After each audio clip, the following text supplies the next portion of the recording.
Hello, everybody, and welcome to How to Handle Emotional Moments. And I have here Melanie Jane Stuart, and Melanie is a parent of 3. Also, what is it called? Hand in hand parenting by connection approach. So she's a coach with a real interest in connecting to children, as well as a relaxed kids coach. So is using constantly the relaxed kids relaxation methods in her own parenting and also working with children. So the first question is, what situations have you personally experienced in your life with your children, and or tell us the different emotional states that you've experienced with the different ages, because you've got a 6-year-old now and you've got 2 teenagers, so you're going through and have been through it all. So what's the difference in the emotional situations? So emotional moments, I'm talking things from kind of the young age, like hitting, kicking, throwing, screaming, to whining, to throwing things, just a wide range. Swearing at you. Yeah. So what can you do when your child is in the midset of a tantrum? So for me, it's about realizing that their brain has shut down. So kind of reminding myself of that, changing my mindset. They're not misbehaving. They are disconnected and they need me to be calm, collected, there for them to help them through that moment. So it's about how I am with them. So, for example, if it's the kind of kicking and screaming and shouting, go away, because maybe I've had to set a limit on something with my youngest, it's about getting down to her level, really kind of listening to what's happening, setting the limit, kind of so moving away if she's trying to kick me, maybe putting a pillow in between, but really getting down and trying to sort of connect, trying to keep that eye contact and be close and calm. And what I love about the tools that I've learned is that I very much would get caught up in myself in these moments, as you do. We've got our own kind of systems going on too with our emotions, and I would quite often be the type of person that would freeze and just not know what to say, not know what to do. So having set scripts to say, like, I'm here for you. And in my head, I've got wonderful these affirmation cards, which I love to use. So, It's mood cards. Kids, star cards. Star cards. So calm. Today I will think before I speak. Just, having that moment myself to kind of. So what sort of scripts, Melanie, could parents almost write down or just recite, and so they've got them there on hand for whenever they need? I'm here for you. I'm listening. What other things could they be saying or thinking to help? Yeah, I am kind of validating. So say, their cookie or ice cream fell on the ground. I know you really, really wanted that cookie. So not it's just kind of validating sort of that for them, and kind of being there empathetically, and mirroring their emotional state. That you're upset. I can feel you're upset. I know you're upset. Yeah. Something like, if they've fallen over and hurt themselves, I'm sorry I didn't get here sooner to help. or even just, you know, I'm here, I'm not going away, you're safe. Mm. Yeah. Absolutely lovely. And connecting with the eye contact and body contact as well is really Yes, important as well. Yeah. So, but what do you do if a child is hitting and kicking? Yeah. So again, it's about kind of listening to them. So, you know, they're saying go away, you know, I don't want you, kicking you to kind of get you away. But understanding that they are not thinking clearly. And you know, the best thing is for you to stay with them and keep them safe, keep yourself safe. So maybe taking a bit of a step back so you're not getting kicked, or another child, you know, making it safe, but staying close again, no Mm. matter what behavior, you're there for them. Mm. About, it's about partnering with your child in that Mm. moment. Mm. So your child is clearly signaling for help. They're looking to offload any kind of hurt feelings. So you're wanting to be there to allow them to release those hurt Mm. feelings. So Uh, you could yeah, almost imagine that you have like a big dustbin. So you're almost like, you're the dustbin for them, where they're able to, yeah, whether it's mentally vomiting or throwing or kicking, and just yeah, letting, but then there needs to be some sort of shield, so you're not, because it's so easy for us to take it in too. And so how yeah, do you do that? And of so course. maybe having an image of something in between the two of you, so it's not that you are the dustbin, Yeah, that you're holding the space, you're holding the dustbin for yeah, them. exactly. Yeah. That's right. Mm. And knowing a bit about the science as well, you know, that you're Yeah. helping rewire their brain by staying calm and staying there for them. You know, you're, How does that work? yeah, so the more you kind of do something, the stronger the pathways in your brain become. So, I mean, I love the work of Jane Evans, who I think we're hearing from Yes. as well.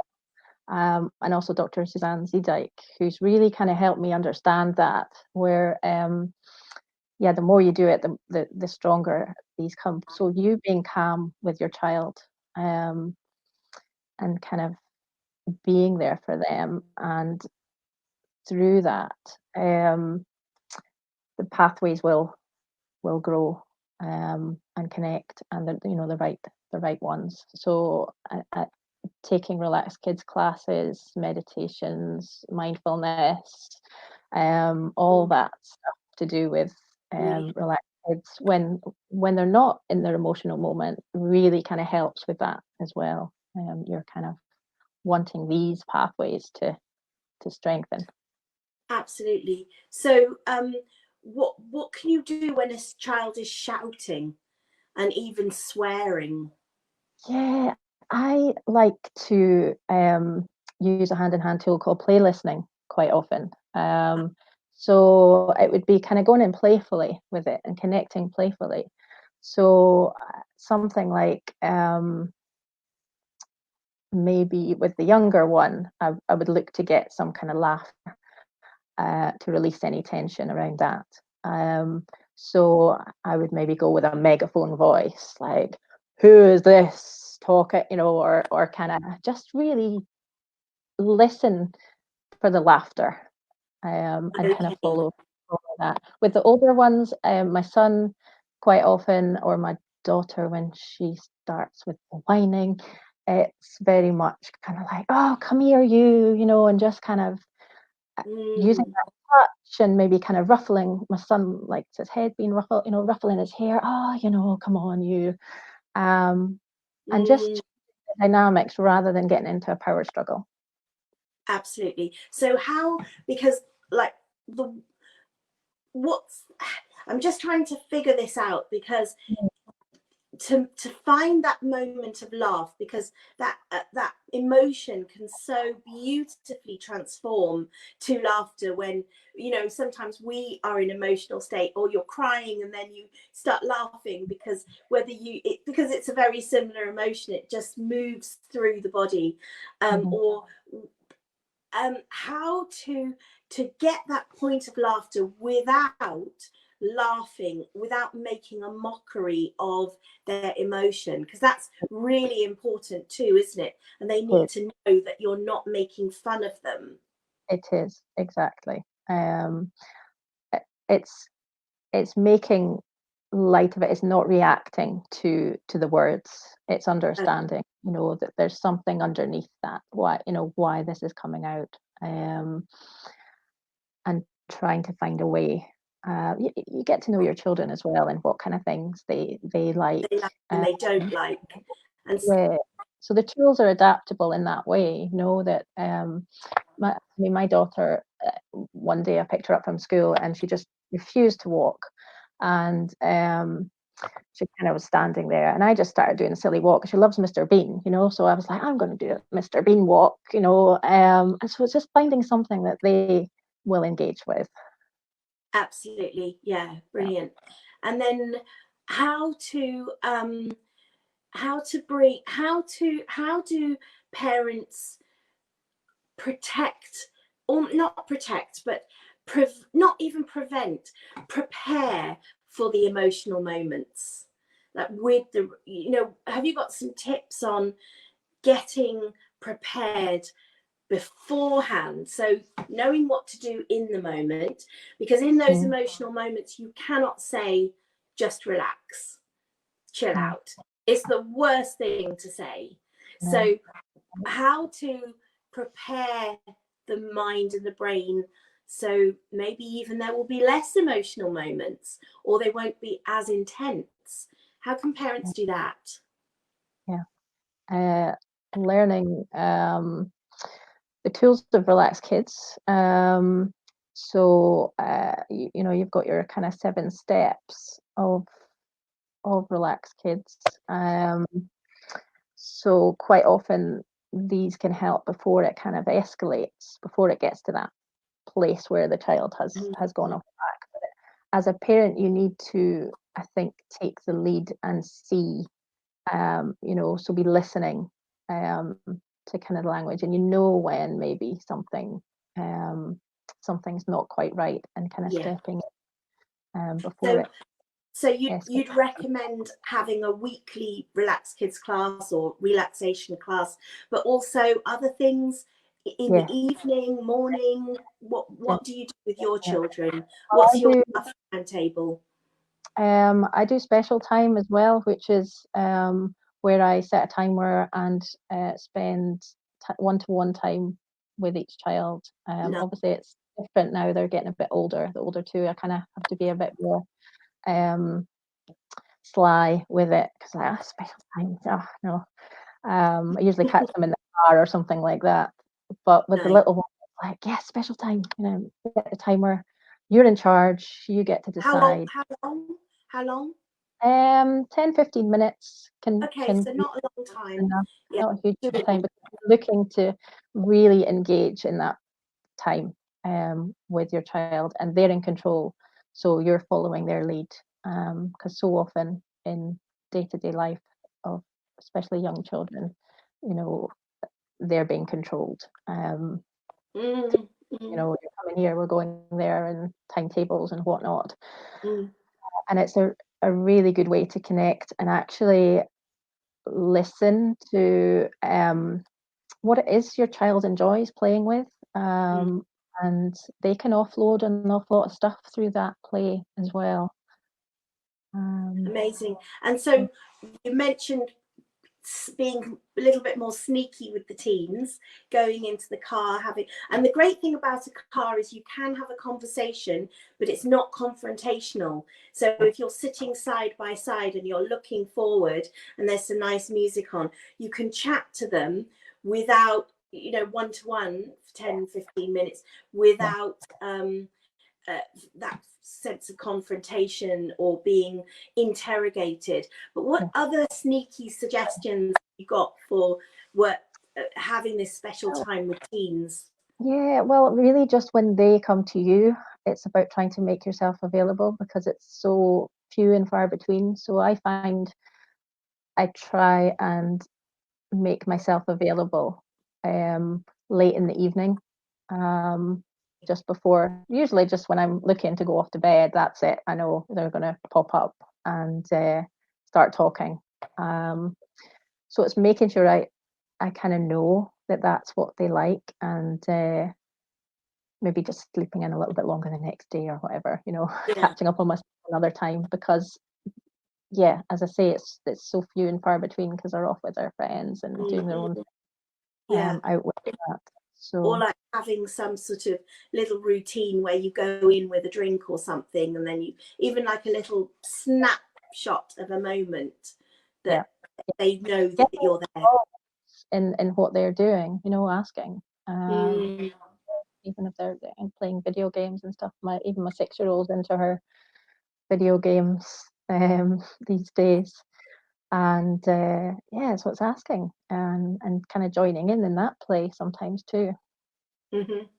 And what about having with the younger ones, particularly the teens, it is more difficult, but having like a regular relaxation session, what would that look like for you? Do you do it at bedtime? Do you do it in the evening after school? And how do you do that? Yeah, I tend to do it at bedtime. So we'll do our special time. Quite often that involves a bit of kind of rough play and stuff as well. So I think it's very important for children to kind of, as part of a relaxed kids class, you're doing that movement, that play, and trying to kind of work through those steps. They need to release their stuff that's going on, and they do that very well physically. They know themselves what they need to do physically to release that. So quite often pillow fights, and I kind of pretend, that it's like, oh, I've been knocked over and all that kind of stuff, or I've got these little toy snowballs that we use, and then it's bringing it down. It's just using those steps that have been so well together. It really does work. And reading a story, doing a bit of story massage on her back, and she loves just all that. And what you got your favorite relaxed kids books or CDs that you put on read every night or put them on? Yes, certainly Chill Skills CDs for the older ones. I also love the Magic Box book as well. Yeah. It's fantastic. I certainly practice my meditations and mindfulness daily myself. Yes. And you were saying earlier, that's kind of what helps. It's hard in that moment not to be drawn into a child's emotional moment. And I really believe the practice of that is what's helped me to kind of take that step and be there.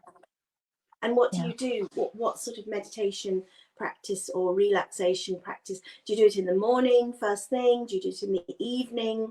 Do you listen to CDs? Do you read a book? What's your... In the morning, I like to do a gratitude practice. Get up in the morning and think of 3 things, and sometimes write them down as well, that I'm grateful for.